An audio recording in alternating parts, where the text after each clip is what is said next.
We're the first to tell you, Sheriff Bobby Guidroz of St. Landry Parish says they discovered a possible grave in Lawtell just west of Brandon+Lavagne's property.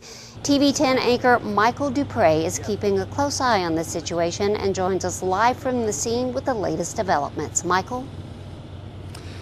Thank you very much, Julie. We're here in St. Landry Parish, joined by the St. Landry Parish Sheriff Bobby Guidroz. How you doing, sir? Fine. Thank you so much for joining us. I know you've had a very busy morning. He's been on the scene all morning long, along with local agencies, investigating a tip that you say has led to a possible shallow grave around the home of Lavergne. Yes, of course, we receive information weekly about possible grave sites or evidence concerning the Shunick case. And in this particular case, a farmer said he saw some mounds in the woods and he wanted us to check it out because it appeared to be grave sites. So of course we check it out, and we've got two locations pinpointed. We ruled two locations out as a grave site, and there's one more that they're looking at right now. And they should be out of the woods probably in another hour or two. So we'll know for the third site in just maybe an hour or two.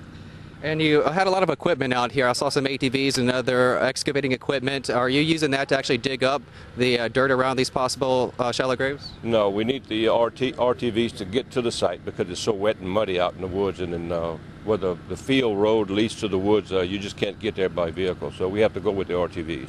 Okay, so you said there were three possible sites. Now you narrowed it down to just one? No, there are three possible sites. We've ruled out two because we've searched those two sites, and there's no evidence of it being graves right there. So we have one more site.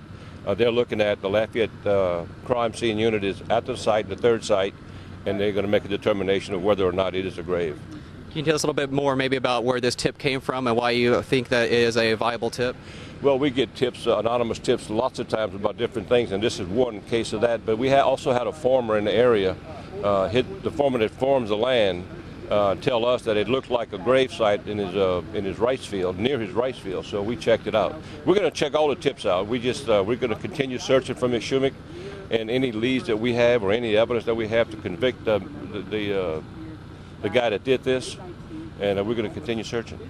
Okay, and that one last grave site you're searching at right now, and when do you think you might be able to determine whether it actually is a shallow grave or just something else? Within 2 hours probably we'll know something. All right, Sheriff Bobby Guidroz, thanks so much for coming on and talking with us. We're here in St. Landry Parish, investigating a tip that might be a shallow grave, and they are looking at that. It is near the property, about 2 miles west of where Brandon+Lavagne's property is. And as the sheriff just told us, they are looking into that shallow grave to find out if there's anything to do with it or if it is nothing at all. As soon as we find out from him, we'll let you know the latest information. Reporting live from St. Landry Parish, I'm Michael Dupre, TV 10 News. Of course, that was Michael Dupre live in St. Landry Parish. Mickey+Shunick went missing on May 19th, and Brandon+Scott+Lavergne was arrested exactly 1 week ago today. On July 5th, he has been charged with aggravated kidnapping and first-degree murder in the case of Mickey+Shunick. And exactly 1 week later, they are now searching a piece of property 2 miles northwest of Brandon+Lavagne's property, a possible grave site. A farmer has said that he noticed 3 sites that could be possible grave sites in his rice field, and he called authorities. He gave them that tip, and now they are at the scene. They've already investigated 2 of those sites and found nothing. There's 1 more to go. Of course, we're continuing to follow this story, and we'll bring you more information as soon as it becomes available. For klfy TV 10 Eyewitness News, I'm Julie Darcy.